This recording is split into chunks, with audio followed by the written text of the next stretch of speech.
Saya akan membacakan firman Tuhan yang terdapat di dalam Mazmur 6 ayat 1 sampai dengan 11. Untuk pemimpin biduan dengan permainan kecapi. Menurut lagu yang kedelapan, Mazmur Daud. Ya Tuhan, janganlah menghukum aku dalam murka-Mu, dan janganlah menghajar aku dalam kepanasan amarah-Mu. Kasihanilah aku, Tuhan, sebab aku merana. Sembuhkanlah aku, Tuhan, sebab tulang-tulangku gemetar, dan jiwaku pun sangat terkejut.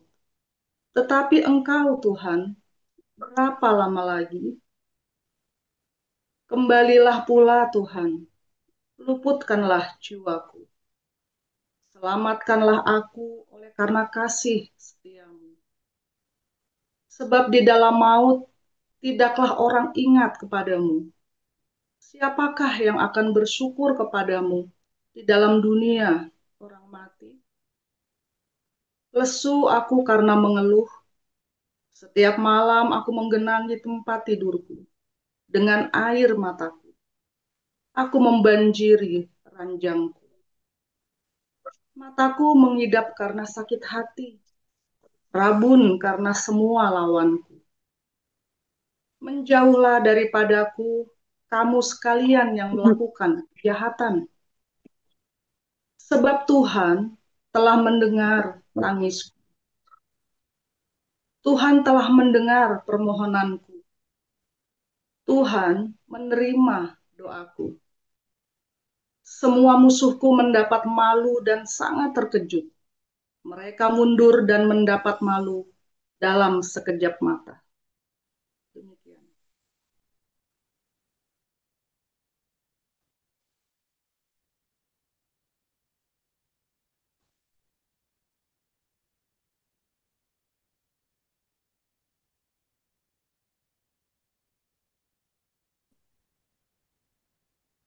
Ya, selanjutnya mari kita mendengar dari Matius 6. Ingatlah, jangan kamu melakukan kewajiban agamamu di hadapan orang, supaya dilihat mereka. Karena jika demikian, kamu tidak beroleh upah dari Bapamu yang di surga. Jadi, apabila engkau memberi sedekah, janganlah engkau mencanangkan hal itu seperti yang dilakukan orang munafik di rumah-rumah ibadah dan di lorong-lorong, supaya mereka dipuji orang. Aku berkata kepadamu, sesungguhnya mereka sudah mendapat upahnya. Tetapi jika engkau memberi sedekah, janganlah diketahui tangan kirimu apa yang diperbuat tangan kananmu. Hendaklah sedekahmu itu diberikan dengan tersembunyi, maka Bapamu yang melihat yang tersembunyi akan membalasnya kepadamu. Dan apabila kamu berdoa, janganlah berdoa seperti orang munafik. Mereka suka mengucapkan doanya dengan berdiri dalam rumah-rumah ibadat dan pada tikungan-tikungan jalan raya, supaya mereka dilihat orang. Aku berkata kepadamu, sesungguhnya mereka sudah mendapat upahnya. Tetapi jika engkau berdoa, masuklah ke dalam kamarmu, tutuplah pintu dan berdoalah kepada Bapamu yang ada di tempat tersembunyi, maka Bapamu yang melihat yang tersembunyi akan membalasnya kepadamu. Lagi pula dalam doamu itu, janganlah kamu bertele-tele seperti kebiasaan orang yang tidak mengenal Allah. Mereka menyangka bahwa karena banyaknya kata-kata doanya akan dikabulkan. Jadi janganlah kamu seperti mereka, karena Bapamu mengetahui apa yang kamu perlukan sebelum kamu minta kepadanya. Karena itu berdoalah demikian. Bapa kami yang di surga, dikuduskanlah namamu. Datanglah kerajaanmu, jadilah kehendakmu di bumi seperti di surga. Berikanlah kami pada hari ini makanan kami yang secukupnya. Dan ampunilah kami akan kesalahan kami, seperti kami juga mengampuni orang yang bersalah kepada kami. Dan janganlah membawa kami ke dalam pencobaan, tetapi lepaskanlah kami dari yang jahat. karena Engkaulah yang mempunyai kerajaan dan kuasa dan kemuliaan sampai selama-lamanya. Amin. Karena jikalau kamu mengampuni kesalahan orang, Bapamu yang di surga akan mengampuni kamu juga. Tetapi jikalau kamu tidak mengampuni orang, Bapamu juga tidak akan mengampuni kesalahan. Dan apabila kamu berpuasa, janganlah muram mukamu seperti orang munafik. Mereka mengubah air mukanya supaya orang melihat bahwa mereka sedang berpuasa. Aku berkata kepadamu, sesungguhnya mereka sudah mendapat upahnya. Tetapi apabila engkau berpuasa, minyakilah kepalamu dan cucilah mukamu, supaya jangan dilihat orang oleh orang bahwa engkau sedang berpuasa, melainkan hanya oleh Bapamu yang ada di tempat tersembunyi. Maka Bapamu yang melihat yang tersembunyi akan membalasnya kepadamu. Janganlah kamu mengumpulkan harta di bumi ngengat dan karat merusakkannya, dan pencuri membongkar serta mencurinya. Tetapi kumpulkanlah bagimu harta di sorga ngengat dan karat tidak merusakkannya, dan pencuri tidak membongkar serta mencurinya. Karena di mana hartamu berada, di situ juga hatimu berada. Mata adalah pelita tubuh. Jika matamu baik, teranglah seluruh tubuhmu. Jika matamu jahat, gelaplah seluruh tubuhmu. Jadi jika terang yang ada padamu gelap, betapa gelapnya kegelapan itu. Tak seorang pun dapat mengabdi kepada dua tuan. Karena jika demikian, ia akan membenci yang seorang dan mengasihi yang lain. Atau ia akan setia kepada yang seorang dan tidak mengindahkan yang lain. Kamu tidak dapat mengabdi kepada Allah dan kepada Mammon. Karena itu, aku berkata kepadamu, janganlah khawatir akan hidupmu, akan apa yang hendak kamu makan atau minum, dan janganlah khawatir pula akan tubuhmu, akan apa yang hendak kamu pakai. Bukankah hidup itu lebih penting daripada makanan, dan tubuh itu lebih penting daripada pakaian? Pandanglah burung-burung di langit yang tidak menabur dan tidak menuai, dan tidak mengumpulkan bekal dalam lumbung, namun diberi makan oleh Bapamu yang di surga. Bukankah kamu jauh melebihi burung-burung itu? Siapakah di antara kamu yang karena kekhawatirannya dapat menambahkan sehasta saja pada jalan hidupnya? Dan mengapa kamu khawatir akan pakaian? Perhatikanlah bunga bakung di ladang yang tumbuh tanpa bekerja dan tanpa memintal. Aku berkata kepadamu, Salomo dalam segala kemegahannya pun tidak berpakaian seindah salah satu dari bunga itu. Jadi jika demikian, Allah mendandani rumput di ladang, dan hari ini ada dan besok dibuang ke dalam api. Tidakkah ia akan terlebih lagi mendandani kamu, hai orang-orang yang kurang percaya? Sebab itu janganlah kamu khawatir dan berkata, apakah yang akan kami makan? Apakah yang akan kami minum? Apakah yang akan kami pakai? Semua itu dicari bangsa-bangsa yang tidak mengenal Allah. Akan tetapi Bapamu yang di surga tahu bahwa kamu memerlukan semuanya itu. Tetapi carilah dahulu kerajaan Allah dan kebenarannya, maka semuanya itu akan ditambahkan kepadamu. Sebab itu, janganlah kamu khawatir akan hari besok, karena hari besok mempunyai kesusahannya sendiri. Kesusahan sehari cukuplah untuk sehari. Demikian firman Tuhan. Amin. Haleluya, firman Tuhan selalu baru setiap hari saat kita menanti-nantikan Tuhan dengan hati yang tulus dan setia. Jangan lupa berbuat baik senantiasa. Saudara, ketika kita masuk ke tanah perjanjian itu, ya masalah, pencobaan, ya beban kehidupan itu makin berat, makin bertambah, badai makin besar, ya badainya makin besar. Tapi apa bedanya dengan saat Anda lagi di padang gurun?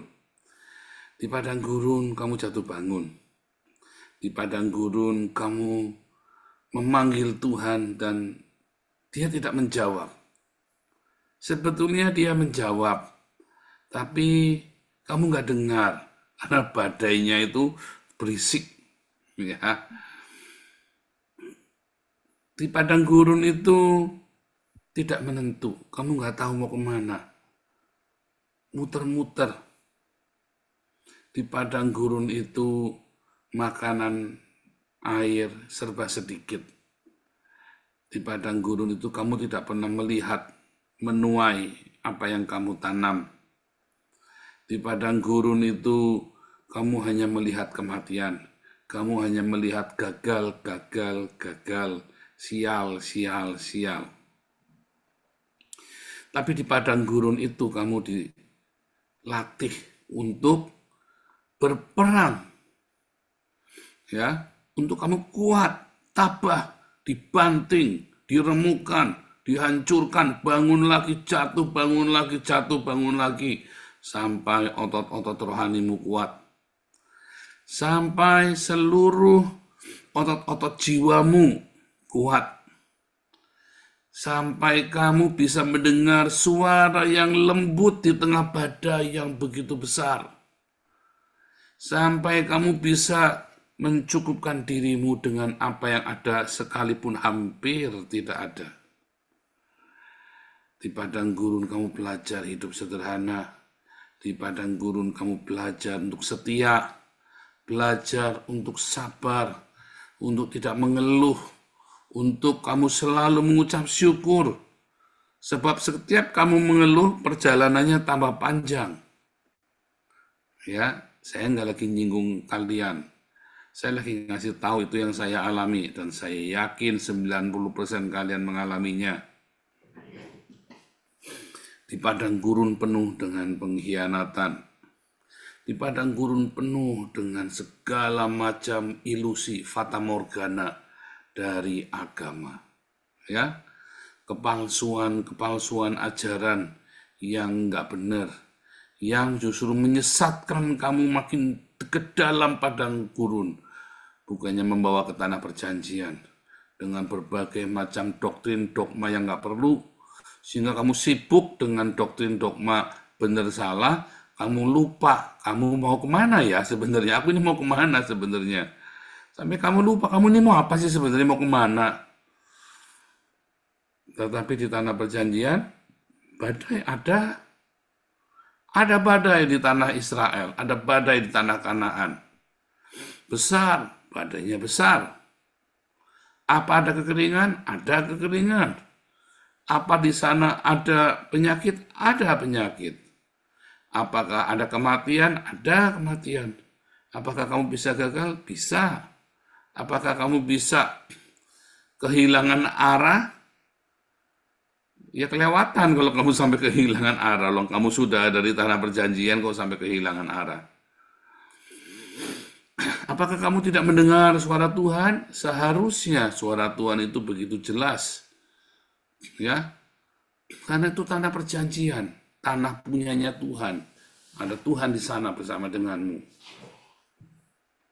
Apakah di tanah perjanjian kamu tidak ada masalah, tidak ada pencobaan? Banyak dan lebih berat. Ya, karena kamu punya tanggung jawab yang lebih berat. Yang membedakan hanya satu, kamu bisa menanam menuai dengan kepastian. Setiap kamu nanam pasti kamu menuai, kamu menabur pasti kamu menuai. Ya, semuanya sama. Ya, satu yang berbeda pasti kamu nanam pasti kamu menabur pasti menuai. Kedua, ya, di tanah perjanjian itu kamu makin kuat. Di tanah perjanjian itu masalah itu ada, tetapi kamu punya pengalaman-pengalaman sebelumnya. Dan kamu tahu dari pengalaman-pengalaman sebelumnya, masalahmu itu hanya ilusi. Kamu sudah terlatih di tanah perjanjian, ya. Setiap kamu berdoa, Tuhan dengar, Tuhan jawab. Setiap kali saya mengalami masalah yang rasanya kok, aduh Tuhan kok besar banget masalahnya ya. Saya bilang ya, ini tanah perjanjianku. Saya selalu bilang begitu ya. Ini tanah perjanjianku. Maka ada kelimpahan. Ada kelimpahan di sana.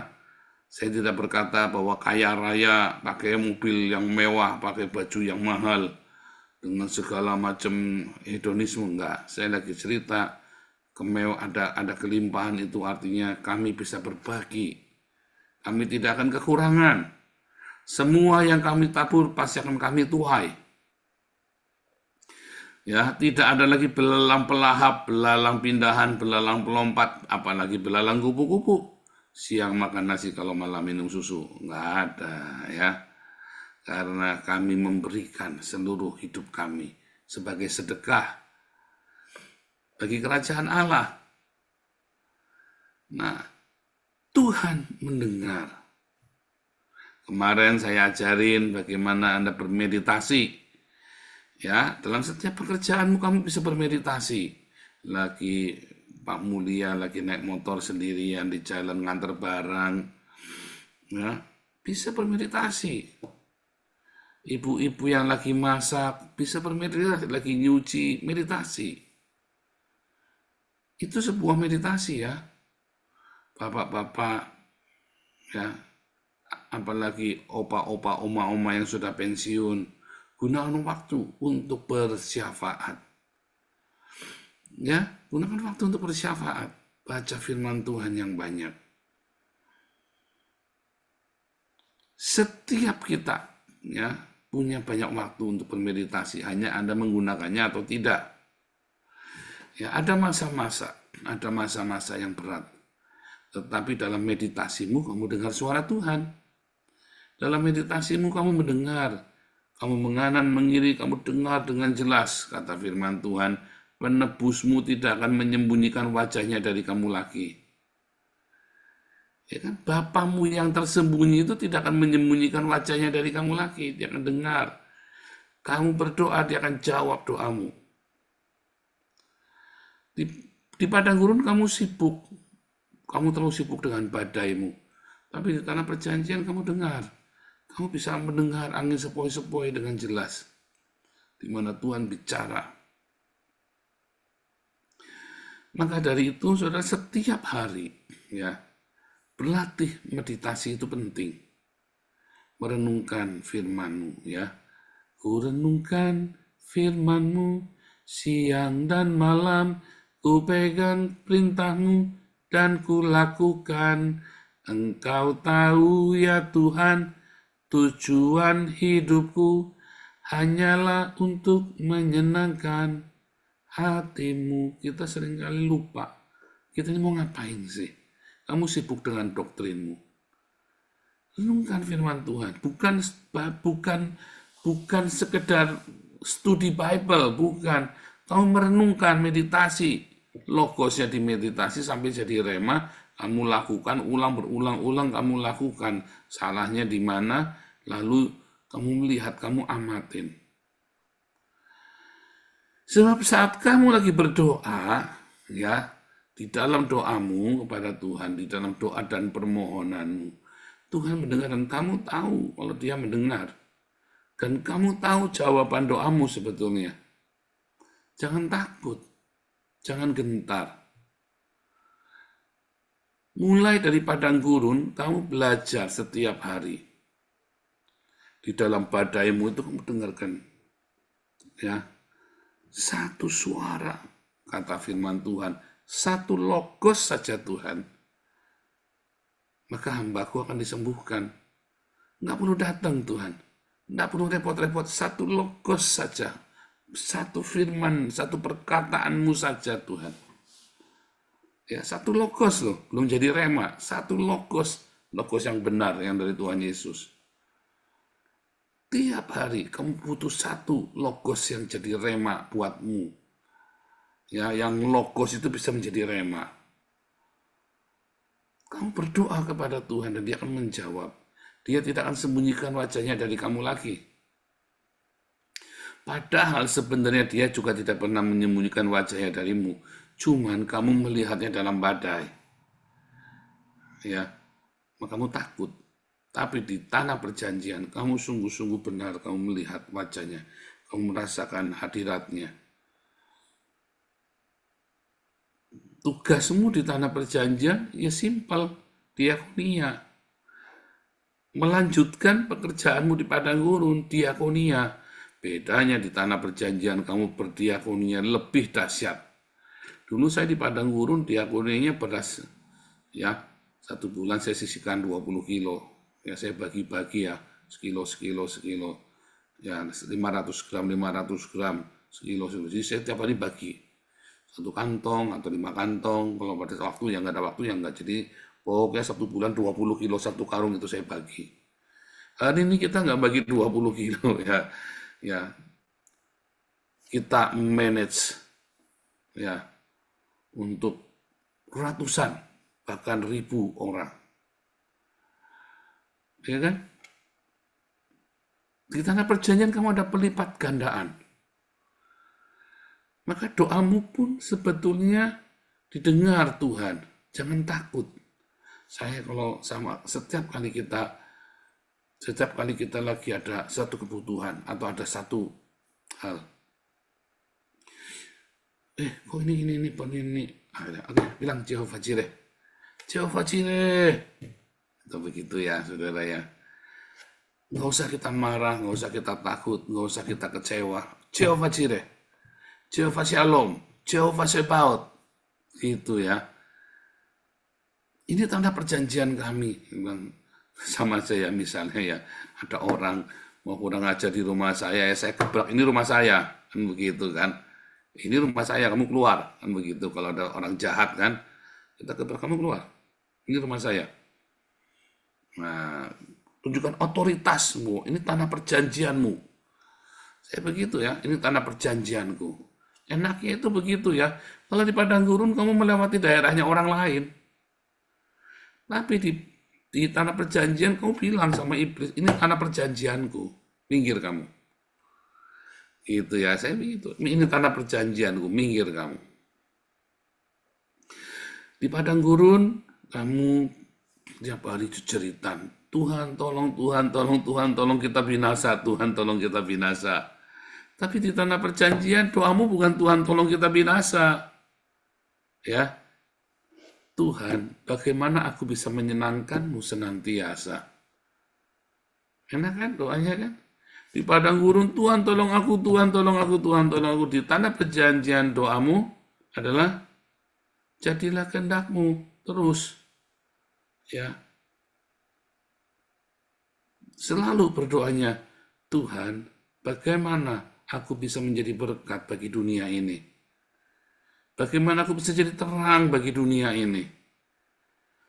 Beda ya, Anda lihat ya perbedaan-perbedaannya itu. Tiap hari nanti makin jelas. Siapa yang sudah masuk ke tanah perjanjian? Ucapkan syukur, tambah lagi. Jangan buka celah supaya kamu pergi ke padang gurun lagi. Ucapkan syukur di tanah perjanjian, di padang gurun. Saya tantang ya kemarinnya seluruh jemaat di Denhak 40 hari kamu jangan mengeluh. Begitu kamu keingetan ada kebutuhan, ingat sakitmu, ingat persoalanmu, ingat segala yang menyedihkan, kamu bilang terima kasih Tuhan. Pagi-pagi ngelilir bangun, terima kasih Tuhan. Malam-malam kamu ngelilir bangun, bilang terima kasih Tuhan. Di tanah perjanjian juga sama, teruskan kebiasaan. Karena itu karakter itu dibentuk di padang gurun sampai jadi kamu masuk ke tanah perjanjian itu udah tinggal terusin. Bahkan kamu akan penuh. Di padang gurun kamu tidak bisa meniup sangkakala, ceracap, serunai. Kamu nggak bisa. Di tanah perjanjian kamu bisa memuji-muji Tuhan dengan segala macam alat musik. Kamu bisa mengadakan pesta untuk memuji Tuhan. Ya, seperti yang kita lakukan di Denhak, kita pesta, kita bikin musik yang bagus. Bisa ya. Di padang gurun kamu nggak bisa untuk boro-boro nolongin orang lain, nolongin diri sendiri aja lagi setengah mati. Terima keadaan. Kamu bisa berbagi dengan sesamamu, berbagi. Jangan paksakan dirimu, tapi terus ingat untuk berbagi. Tapi di tanah perjanjian, kamu bisa ya minta Tuhan supaya memberkatimu, supaya kamu bisa jadi berkat bagi bangsa-bangsa. Nah, di setiap doamu, kamu selalu berdoa supaya kerajaan Allah itu datang melalui hidupmu. Ya, karena ketika kita mengutamakan kerajaan Allah datang melalui hidupmu, sebetulnya yang lain-lain itu bonus. Kamu tidak perlu khawatir. Siapa yang suka khawatir di sini? Ayo. Seringkali kami ya, aduh cukup nggak ya uangnya ya? Aduh cukup nggak ya uangnya ya? Aduh bulan ini cukup nggak ya uangnya ya? Kita mau kasih makan. Aduh nggak terlalu maksa ya? Enggak, kita tetap mau minimum 100 orang kita kasih makan. Ya, yang hari Sabtu kita sekarang tambah banyak ya, udah 60-an lagi ya, ini 200 pokoknya. Satu minggu 200, setiap minggu ya 100. Pokoknya kita mau melimpah dengan makanan dan kita mau terus memberkati Belanda. Cukup nggak ya? Kita bilang Jehovah Jireh cukup. Ini tanah perjanjian kami. Tuhan yang suruh, Tuhan akan cukupkan biayanya. Itu. Jadi kita ngomong keras ya. Tuhan yang suruh, maka Tuhan yang akan cukupkan. Nah, hidupmu juga sama. Kalau kamu masih di padang gurun, ya pergumulan itu begitu berat.